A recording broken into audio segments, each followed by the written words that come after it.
Assalamu alaykum sevimli izləyicilər, malam uşaqlarına xeyirlik olsun. Bugün biz dünyadakı məşhur cəmiyyətlərin farzand tərbiyəsi namlıq kitabdan 10-cu bab Angliyada 600 illik tarixi Russell cəmiyyəti. Bu şunun davamını oxuşuna başlayımız. Russell'ның boğusu John Russell 1861 yılı qraflıqqa erişidi. İlgari Angliya baş ministeri boludu. O konu saylam tüzümünü bekar qilishini təşəbbüs qilguvchilarning vakili.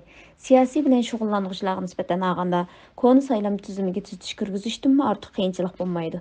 Chunki tuzumni isloh qilish jazman hozirgi tartib va manfaatni tavirtib qo'yishi mumkin edi.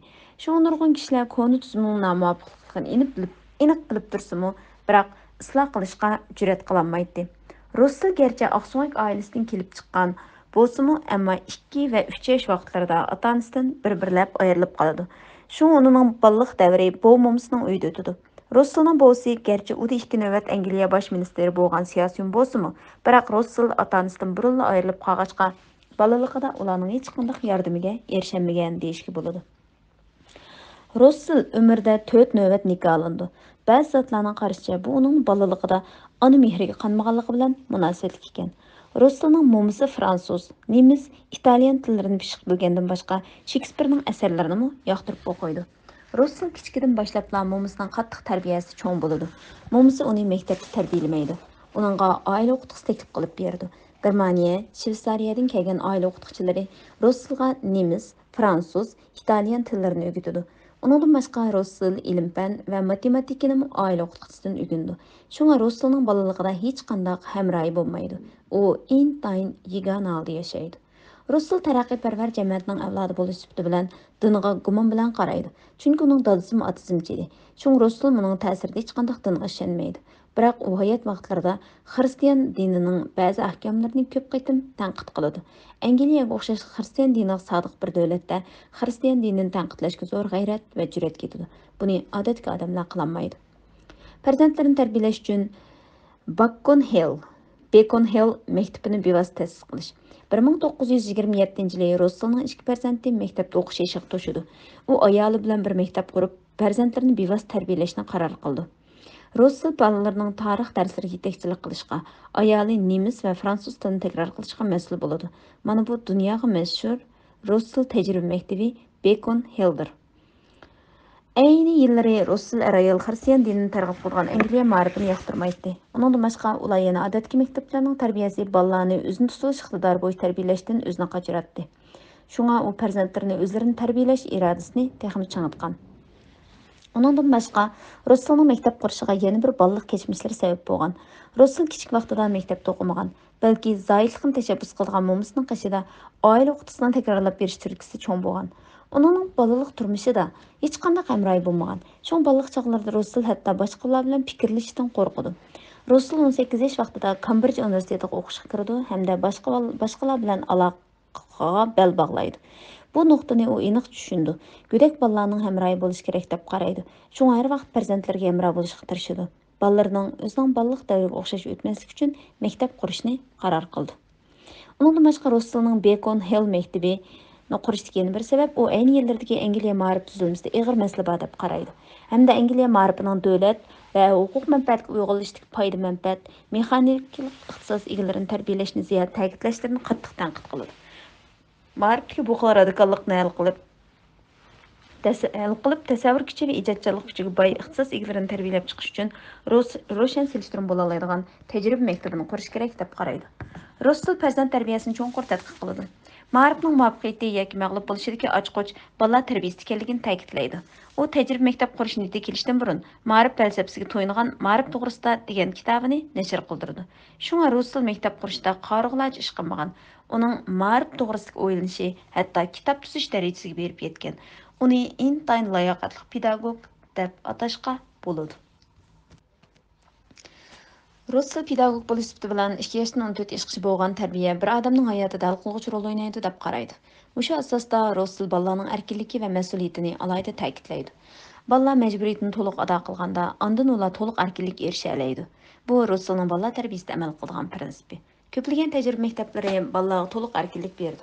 Ammo Russell tajriba maktabidagi bolalar o'zlarining majburiyatini to'liq ado qilganda, ondan ularga to'liq erkinlik berdi. Balaga erkinlik berilse, o bala cezmen nachar adetga ega nachar bala bo'lib qoladi. Shunga balaning mas'uliyat tuyg'usi va erkinlik tuyg'usini birlashtirib tarbiya elib borganda, bala tarbiyasida muvaffaqiyat qozongan bo'ladi deb qaraydi. Uningdan boshqa u yana majburiy mashqlantirishning balalarda yaxshi turmush odat yetilishga yordam bo'lganligini takror ta'kidlaydi. Masalan, balalar tishini cho'tkalashni yaxshi ko'rsa, ota-onalar cho'qim balalarning nomuvofiq joylarini ko'rsatib berishi hamda tuzatkizishi kerak. Ruslning ma'rif yo'nalishi ta bugunga qadar ma'rif sohasida ishlatilmoqda va uningga varislik qilinmoqda. Suyimli azizlar, hozir shu farzand tarbiyasi haqida nurg'un kitoblar chiqdi, nurg'un darslar va mayli YouTube'daymiz. Va yana shu bolalar haqida so'zlanayotgan nurg'un darslar bor, leksiyalar bor, kitoblar bor. Yangi bir avlod onalar o'zininki shu mas'uliyatini nihoyat yaxshi ado qilish uchun to'xtamay o'rganyotidi, tirishyotidi. Ammo mana qarab boqadigan bo'lsak, atrofimizga hammamiz bolalarimizni bek yaxshi, obdan, erkin, o'zini ifoda qila oladigan, biz bilan yaxshi bog' qura oladigan, mustaqil, mushta bo'lsin deb orzu qilib tarbiyalayotgan bolalarimiz bir-birimizning ko'ziga sig'ayotamdi, sig'mayotamdi qarab baqsaq, tarbiyamiz naqadar to'g'ri bo'ladi, bo'lmaydi o'ylab baqalaymiz. Hammamiz o'zimizning balasining hamma ishlariga keng qo'zg'allik bilan muomala qila olamiz. Lekin yenimizda birisining balasininki ishiga qat'iy taqat qilolmaymiz. Taqat qilolmasligimizdagi sabab bizdagi sabr masalasimi yoki shu o'zimizning balasining ko'ranmay qarshi tarafning balasining nomuvofiq qilmishlari ko'zimizga ko'rinyapti. Buni ikki taraflama qarash kerak. Masalan, qaysi kuni bir yerda ko'rdim, biraylarning balasi shu o'tirib biliq bir narsani onasining ko'ynikini bir narsani qaychida keskilib turibdi, qaychida 4-5 yoshlik bola. Ana buni voy mening qizim kelgusida dangliq nim bo'ldiga o'xshaydi deb shundoq ma'zuz bo'lib degandan keyin chiqarib ketibdi-chu, durumga chiqaribdi. Qarab bir xil bo'lib qoldim. Bola nima qilsa uningga yiliqi cheksiz erkinlik beritish to'g'ri tarbiya emas. Masalan, u balaninki qalaymaqan ko'ynakni kesib o'ynashi, uning kelgusida dangliq loyiligicha kiyim tikuvchi bo'lganligidan derak bermaydi asla. O ko'ynakning o'rniga bir tal qog'oz tutqizib qo'ysam o'xshash kesidi. Boshqa bir tal suyab tutqizib qo'ysam o'xshash kesidi. Ammo bu yerda Oyshuninga balam ma'uz, bu men kiydigan kiyim. Bu kesib o'ynaydigan o'yinchiq emas. Agar sening kesking bo'lsa, mayada qog'oz bor, mushini kes. Chiroyli kesamasang sizib kes. Qilib kes deyish kerak. Bu yerda Rasulning da'vatgan shu yaxshi odatlarni majburiy bolalarda pekishtirmak deydi-ku. Ya'ni bolalarga uni o'zlashtirmak, ularning odatiga aylantirib etmek. Mushu intayin muhim. Qaysi bir masalan, uyda kunduz vaqt tamoq qilib, uylarni tozalab, to'xtamay ish qilishni ichimizda nari kun yugurib yaxshi ko'rib qilamiz deydigan nechimiz bor ayollarda. Bizning boshqacha bir masalan kitoblarimizni o'qig'imiz, bizning ayni vaqtda universitetda o'qigandan keyin bir yerlarga berib o'rgangimiz, o'qig'imiz, rohat yashag'imiz keldi. Tamoq etishdan qochmaymiz, ammo uni biz o'zimizning mas'uliyati deb turib ado qilamiz. Lekin uyda masalan bolalarimiz yo'q, yo'ldoshimiz kelmaydigan, yolg'iz vaqtda o'tirib o'zimiz tamoq etib yeydigan odamdan qanchamiz bor? Bek yaxshi ko'rib ketgan bo'lsak, cho'g'riq bo'lib tamoq etib qo'ysak bo'ldi. Amanda deganim tamoq etish yaxshi emas demakchi emas. Chiqishlarni o'zimiz ko'nglimiz qo'yib bersak, nurun to'g'ri yaxshi bo'lsin qilmaymiz, lekin uni mas'uliyat ustidan, mushu muhabbatimiz ustidan, bolalarimizni yaxshi ko'ramiz, u bu deb mushu sabablardan qilamiz-ku o ishlarni. Bolalarda mushu xil mas'uliyat tuyg'usi, mushta narsa yetilgan vaqtida andikin men yaxshi ko'rmay, ko'rmayman, xohlayman, xohlamayman emas. Bu ish to'g'ri va men uchun foydali va mening nishonlarimga yetishimga yordam qila oladigan ish deb yaxshi ko'rmasam, qiladigan bo'ldi. Shuningdek bolalarni bir ishga zo'rlamaslik, u bu degan gap shu xuddi bir itmushkni qo'yib bergandek qat'iy chegarasiz, belgilamasiz qo'yib berish emas. Balki bolalarimiz bir ishni xato qilganda tanqidlamasdan uningga to'g'risini o'rgatish deganlikdir. Ruslning bu ma'rif yo'nalishi ta bugunga qadar ma'rif sohasida ishlatilmoqda va uning varislik qilinmoqda. Ruslar ayol qurgan Bacon Hill mektebining maqsadi baldur tarbiya orqali ilmiylikqa, ijodkorlikqa, tasavvur kuchiga boy olimlarni tarbiyalab chiqishdir. Russell mashhur asari Baxt istilasida olimlar turidagilarni eng baxtli kishilar to'pi deydi. Bu nuqta Russellning dastlabki mezgilda tajriba maktabini qurishdagi chin qalbini to'liq isbotlab berdi. Russellning qarashicha, olimlarning hayoti barcha baxt omillarini amalga oshirish bo'ladi. Chunki olimlar o'zlarining qobiliyatini eng yuqori chekda joriy qildirib, kishilarni hayron qoldirgudek natijalarni qo'lga keltiradi. Garchi oddiy odamlar olimlarning natijalarini tushunishga amalsiz bo'lsa-mu, ammo ular olimlarning natijasi yoki muvaffaqiyatlariga hamisha yuqori baho berishga tirishadi. Qiziq yeri shuki, Russellning dastlab nashr qilgan kitobi asosliqi maktabning moliya qiyinchiligini hal qilish uchun bo'lgan bo'lib, o'ylamagan yerdan u kitob bozorlik kitob bo'lib ketadi hamda uni nurg'un boylikqa erishtirdi. Uningdan boshqa u Amerikaga berib sayyor nutq so'zlash orqali nomi texmi keng taraladi. Baxt istilasi degan kitobi Russellning nomini chiqargan kitobdir. Russell yozgan Baxt istilasi nomli kitobning maktab uchun mablag' jug'lash bilan o'xshamaydigan bir ish bor. Aytishlariga qaraganda Rossiyalik yozuvchi Dostoyevskiy nashriyat oldin bergan qalam haqqini qimorga do'g'itgan. Hatto buningdan keyin yozmoqchi bo'lgan kitobiga berilgan qalam haqqini do'g'itgan. U yozgan Qimorbaz nomli kitobda qimorpot qilib ketib qolgan kishilarning ichki dunyosini to'liq ochib berilgan bo'lib, hikoyadagi bosh qahramon Dostoyevskiyning dal o'zi edi. Ikkinchi dunyo urushi mezgilida Gitler rahbarligidagi Germaniya armiyasi Russell qurgan oqartish tajriba maktabini egallab oladi. Amalsizlikdan Bacon maktabi 1943-yili majburiy taxtib o'tildi. Agar ayni chog'da urush Angliyaga tahdid elib kelmagan bo'lsa, Russellning taraqqiyparvar tajriba maktabi balkim ijodkorlik va tasavvur kuchiga boy o'quvchilarni yanada tarbiyalab chiqqan bo'lar edi. Butun jamoatning kuchini mujassamlaydigan oila kayfiyati barpo qilish. Ota-ona baldur o'lib ketgan oilalarda ko'pincha hollarda krizis yuz berdi. Agar bolalar ota-onasining himoyasidan ayrilsa, qanday o'sib yetiladi? Lev Tolstoy va Russellning misollaridan biz bir jamoatning an'anasi va oila kayfiyati hamda ajdodlardan avlodlar qoldirgan iftixorlanish tuyg'usi bir odamning o'sib ketishidan intayin muhimligini bayqaymiz. Lev Tolstoy va Russell garchi ota-onasidan baldirli ayrilib qolgan bo'lsa-mu, ammo ular eng oxirida Nobel mukofotini qo'lga keltirdi. Garchi Lev Tolstoy Nobel mukofotini erishishni rad qilgan bo'lsa-mu, ular shunday shonliq natijalarga erishishida o'zlarining tirishchiligidan boshqa yana jamoatdagi ajdodlarning avlodlar qoldirgan oila kayfiyati va jamoatidan iftixorlanish tuyg'usidan ayirib qarag'ili bo'lmaydi.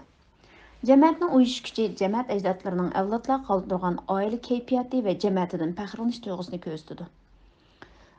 Suyimli azizlar, o'zining jamoatidan faxrlanish, o'zining ota-bobolaridan faxrlanish u hargiz kibrlik emas. Balki mushu oilam yuz kelgidek adam bo'lay. Palonchining bolasi ekan, pistonchining qizi ekan degan gap bo'lib qolsa, ota-onamning yuziga dog' tegmasin deb bo'lsa-mu, o'tirish qo'pishiga, yurish turishiga diqqat qilishning o'zi oilaning umumiy kayfiyati va inoatining bolalar tarbiyasi ustidagi ta'siri bu. Shuningdek, bizningki faqat tirishib ishlab pul tepib bolalarga masalan bir narsa miros qoldirib qo'yish emas. Bolalarımızga nait qaltis bir aile an'anasi, kayfiyati, bolalarımız faxrlangidek, mundaq bir o'lsimi davomlashib turg'idek, munda nam obro'y qoldirib qo'yish kerak. Bu nam obro'y isil uy bilan, isil mashina haydalishi bilan bo'lmaydi, balki jamiyatga, millatga, vatanga va bir e'tiqod, bir nishon uchun ko'rsatayotgan tuhfa va chiqargan kuchida ifodalanadi. Mesela müşahede pistonchi ustozniki bolalari u bu deb shu ayni chog'da vatanda jinini olqini ap qo'yib, islom dini uchun xizmat qilgan olimlarimizning bolalarini qanchalik hurmat qilmaymiz? Shunami? Va ularmi o'zining ota-onasiga yuz kelgidek bo'lish uchun qanchalik o'zi diqqat qilmaydi? Mushu nuqtadan his qilsak bo'ldi.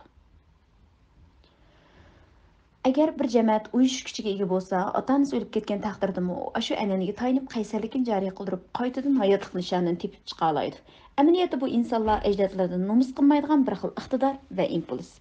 Mayli odatdagi odamlar va yoki mashhur olimlar bo'lsin, agar u oilasini bir butun gavda deb qaramasa, oilasining uyush kuchi uningda namoyon bo'lmaydi. Hatto uning bu xil ideyasi oilasiga yaxshi bo'lmagan oqibatlarni elib keladi. Buningga pedagog Russo eng yaxshi muvaffaq misol bo'la oladi. Russo garchi muvaffaqiyat qozongan bo'lsa-mu, ammo farzand tarbiyasida mangu tozlig'i bo'lmaydigan dog' qoldirib qo'ydi. Ko'pchilik o'ylab baqsa bo'ladi. Bir ulug' muarif mutafakkir Russo aslida intayin qabih dod edi. o 5 farzandni o'zining ijodiyatiga to'salg'i bo'ldi deb qarab Darıltamga olib berdi. Keyin bolalarning izdirkini hech qanday yerdan ololmaydi. Rosso emas, ma Rosso. Rosso degan boshqa deb. Rossoning dadasi Shveysariyadagi nomrod soatchi bo'lib, onasi Rosso tug'ilib uzun o'tmay o'lib ketadi. Rosso 10 yoshga kirgan yili dadasi olamdan o'tadi. Amal bo'lmag'achqa Rossoni tag'isi beqib oladi. Uning bolaligi tag'isining ixtiyorligida bir mezgil qorong'ulik ichida o'tadi. Rosso bu jihatda o'z farzandlarini Darıltamga olib berib berishim turmushning majburlashidan bo'lgan deb qaraydi. Mayli amniyat uyg'un yoki bo'lmasin, inkor qilish bo'lmaydigan bir nuqta shuki, u haqiqatan rəhimsiz bir dada edi. Ailəsinin iqtisadi ahvoli qiyin bo'lish ishini hamma joydan topqili bo'ladi. Ammo qiyinchiligi bor, hamma ota-ona bolalarini Darıltamga olib berib bermaydi. Balki farzandlari yuz kelinmaydiganligini bilgan Rosso 50 yoshga kirgan yili yozgan Emil nomli kitobida faqat ota-ona mehriga qangan bolalarda munavvar farzand bo'lib chiqalaydi deganni ta'kidlagan bo'lishi mumkin. Shundaq deyishga bo'ladiki, u o'zimi ota-onasining mehriga qanmag'achqa farzandlarining holidanmi xabar olmaganligini e'tirof qilgan. Rossoning misoli orqali biz shaxsiyatchi dadaning butun bir oilani baxtsiz qilib qo'yganligini bayqaymiz. Albatta bu xil oqibatdan kelib chiqishiga tub sabab dadaning oilani bir butun gavda deb qaramasligidan kelib chiqadi. Suyimlik azizlar, bu yerda Rossoning o'zining bolalarini Darıltamga olib berib berganligini nihoyatda qabih bir dada sifatida da'vatidi va shaxsiyatchi bir dada bir oilani baxtsiz qilib qo'ydi deydi. Bu yerda hammadan cho'qim bolasini boqmay tashlab etsa va yoki bo'lmasa bir yerga olib berib bersa emas. Balki mavjud turib, shu oilaning ichida turib, oilalarning parchalanishiga sabab bo'lish va yoki bu uyga pul topadigan mashina sifatida oilaning ishlariga qatnashib, bolalarini onaga tashlab qo'yishning o'zimi, ya'ni tashlab qo'yish da'vat qilamizda, oilada bolalar bilan birga o'tirib tomoq yeyish vaqti masalan eng oddiysi. Va yoki bolalar bilan birga itayamda yoki juma kunlari bolalarini bilan masjidga elib chiqish deymiz.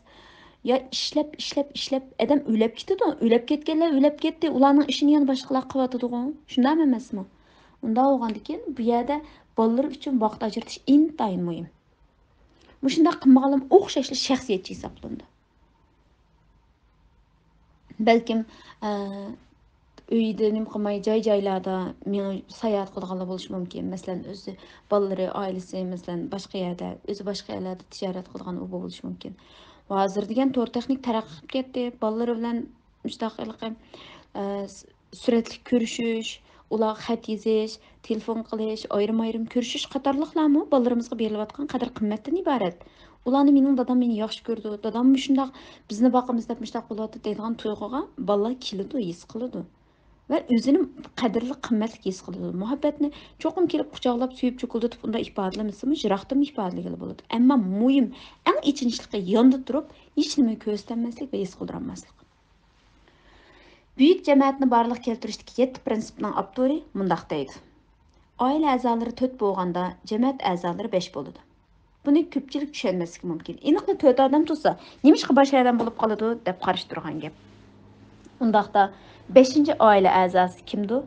Bunun cavabı şu ki, 4 adamını ailə əzası qılıb biriktirген ailə keyfiyyətidir.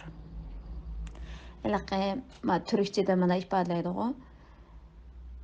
Bir çocuğun 3 ebeveyni vardır. Annesi, babası ve anne babanın ilişkisi de işte deydi. Yani bir balının 3 nimisi buludu, vamisi yoki velisi buludu. Birisi anası, birisi dadası, birisi ata-anasından münasibət edib. Şun arayılıq münasibət, ailə keyfiyyəti, pərzənd tərbiyəsi tilam emas, bütün cəmiyyət şəkillendirişinin intayın mühim. Müstakil ailə əzaları gerçi 4 adam bolsunmu, amma onun içində barlıq ailə əzalarını uyuşturduğan, bütün sistemini bərpa qılğan birikmə xarakter buluş gerek. Əgər 4 ailə əzası ziç ittifaqlaşıdığan cəmiyyət royu və ailə keyfiyyətinə ega bolsa, bu ailə ən bəxtlik ailə boludu. Meyli o qandaq qiyinchiliklarga uchursun, jazman g'alaba qiladi. Shundaq deyishga bo'ladi-ki, yaxshi bo'lgan oila sistemasini qo'g'dash uchun jazman yaxshi bo'lgan oila kayfiyati yaratish kerak. Ammo bu xil oila kayfiyati birdamda vujudga chiqmaydi. Uning uchun ota-onalar taraqquzibli qolmay, balki yana bolalarning uningga faol moslashishi va qatnashishiga to'g'ri keldi. Uningdan boshqa avlod-mavlod miros qiladigan an'anani shakllantirish kerak. Bir jamoat agar bir butun sistema harakatini saqlay olsa, krizisga duch kelganda, garchi qisqa muddatli davolg'ish bo'lsa-mu, Ammo eng oxirida qiyinchiliklarni yengib, g'alabani qo'lga keltirdi. Aksicha bu jamoat ig'ir krizisga duch kelganda, jamoat a'zolari qumdek chechilib ketsa, har qaysilari o'zlarining chiqish yo'lini tepib chiqamasa, eng oxirida bu jamoatning vayron bo'lishiga sabab bo'lib qoladi. Bir jamoatda urug'tashlik berikish ro'yi kamchil bo'lsa, jamoatning parchalanishi tez bo'ladi. Mushu nuqtadan tahlil qilganda, Russiyning ota-onasi garchi xili burun o'lib ketib bo'lsa, nimasi cho'ng bo'lgan bo'lsa-mu, ammo jamoatni ashundaq isil oila kayfiyati va an'anaga ega qilg'achqa taraqqiy qilish yo'nalishini tepib chiqa olgan hamda kishilarning diqqatini tortadigan odamga aylangan. Mashhur jamoatlardan o'rganish, o'zini jalb qiladigan nishonini tepib chiqish hamda barliq qizg'inlikni to'liq ifodalash. Hozir o'tmish bilan selishtirganda erlar xizmat ehtiyojidan oiladagi ta'siri biroz ojizlab qoldi. Bu masala qarta Rasul mundaq deydi. Tarix qaraydigan bo'lsak, ozroq natija qozongan otalar farzand tarbiyasiga intayin ahamiyat bergan, farzandlarining o'zidan ortiq natija qozonishi, burun chiqqan quloqdan keyin chiqqan mungizning eshib ketishini umid qilgan. Rasul aytgandek nurg'un ulug'lar dadasining ta'siriga cho'nqur uchirgan bo'lib, Hannibal, Frederick Shahi, Mozart, John Stuart, Mill qatorliqlar ularning jumlasidandir. Russell yana ulug'larning o'rtaq aloyidligini kichkidan tortib har taraflama yaxshi tarbiya qabul qilganligi hamda dadasiga o'xshash buyuklarga aylanish orzusiga ega ekanligini ta'kidlaydi. Russell bir odamning kichkidan boshlab tirishib o'rganishi va o'zi qiziqadigan sohada bilim to'plash kerakligini, chunki aniq nishonni oydinlashtirish va butun niyat bilan nishonga yetishni yo'nalish qilishni alohida ta'kidlaydi. Undan boshqa qizg'inlik orqali barcha qiyinchilik va masalalarni hal qilib bo'ladigan kuchli irodani uyg'otqili bo'lganligini ta'kidlaydi. O'g'ilning ishlari dadasining ishlariga o'xshasa, zo'r qizg'inlik singan nishon osonda shakllandi. Buning qarta Russell Napoleon dadabal ikkisini misol qiladi. Napoleonning dadasi zavol topgan oqso'nglik oilasi dunyoga keladi. Napoleon 10 yoshga kirgan yili dadasi uni Fransiyadagi Vertnin harbiy ofitserlar maktabida o'qishga berdi. 15 yoshga kirganda Parijdagi harbiy ofitserlar maktabida o'qidi. Napoleon Vertin harbiy maktabiga kirgan kundan boshlab harbiy ishlar jihatidagi iqtidorini joriy qildirdi. Keyin u butun dunyoni bo'ysundirish, sodda qizg'inlikning masxushligiga cho'mdi. Hamda eng oxirida amaliy harakat orqali orzusini amalga oshirdi hamda tarix betidan o'rin oldi. Albatta, Napoleonning ashundoq natijalarni qo'lga keltirishi dadasining uni harbiy maktabda o'qitganligi bilan zich munosabatlik. Agar Napoleonning ashundoq bir dadasi yo'q deb faraz qilgan bo'lsak, undaqda uning nomi ta bugungacha kishilarning qalbida yodlanolmagan bo'lar edi.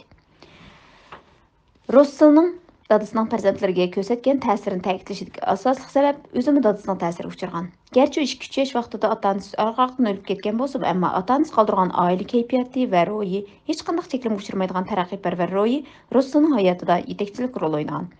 6 yillik tarixiga Russell jamoatining oila kayfiyatini kishilar ko'pincha hollarda konservativlik bilan bog'laydi. Biroq amaliyotda dal buning aksicha. Russellning ba'zi chog'larda haddidan oshgan tashabbus tufaylidan oliy maktabdagi professorlik vazifasidan qilishiga sabab bo'ladi hamda turmaga qamaladi. Lekin hech qanday odam uning ro'yi dunyosini qamollayolmaydi. Russellning dadasi ta'siri cho'ng otizmchi edi. G'arbiy Yevropa jamiyatining tarixini dal xristian dinining tarixi desak qilchimi mubolag'a qilgan bo'lmaymiz. Bundan ko'rilishga bo'ldiki, xristian dini G'arbiy Yevropada hal qiluvchi rol o'ynagan, hatto oila va jamiyatni qiliplashtirishda zo'r rol o'ynagan. O'rta asrga kelganda monastirlar bolalarni tarbiyalaydigan yer edi. Xristian dinining kuchi shundoq cho'ng Angliyada Russellning ota-onasi xristian diniga ishonmagan. Ularning ro'yi va botirlik kishilarni haqiqatan qoyil qiladi. Russellning aksi Frankning o'ziga o'xshash otizmchi bo'lishini umid qilganligini o'ttirib qo'ygan. Dadasining xristian dinini tanqid qilish ideyasi Russellga g'oyat zo'r ta'sir ko'rsatgan bo'lib, u Russellning falsafa asosini barpo qilishga foydali bo'lgan. Mushu xil ideyani asos qilgan Russell "Men nimishqa xristian bo'lmadim" degan kitobini yozib chiqqan. Russellning dadasining ko'pchilik moyada endi bu diniga qarshi chiqalishi buning botirligida atidi deb xato tushunish bo'lmasin, demoqchi o'g'ini shunday quyuq bir diniy kayfiyat bo'lgan jamiyatda va yana shu diniy kayfiyatlarninki asosiy turki shaklda bir jamiyat shakllangan va bu siyosiy ham ta'sir ko'rsatgan. Siyosiyning beshi turayotgan bu kishilar davomli xalqning o'yiga erishish kerak, ularning moyilligini qo'lga keltirish kerak. Manda desam xalq manda deb qolar yoki bo'lmasa manga manda o'y vermay qolarmi, manda deydigan hech qanday nimasi bo'lmasdan manda deyalashning o'zi haqiqatan umumiy iqlimga qarshi chiqalish odatli ish emas demoqchi bu yerda. Buni maqtada ya bo'lmasa diniga qarshi chiqqan odam nochi bo'ldi, botir bo'ldi deydigan ma'qul xato tushuncha bo'lib qolmasin. Russellning dadasining taraqqiyparvarlik jamiyat an'anasiga varislik qilib yaratgan natijalari Angliyaga ikki navbat bosh ministr bo'lgan Bostonmi ishib ketadi.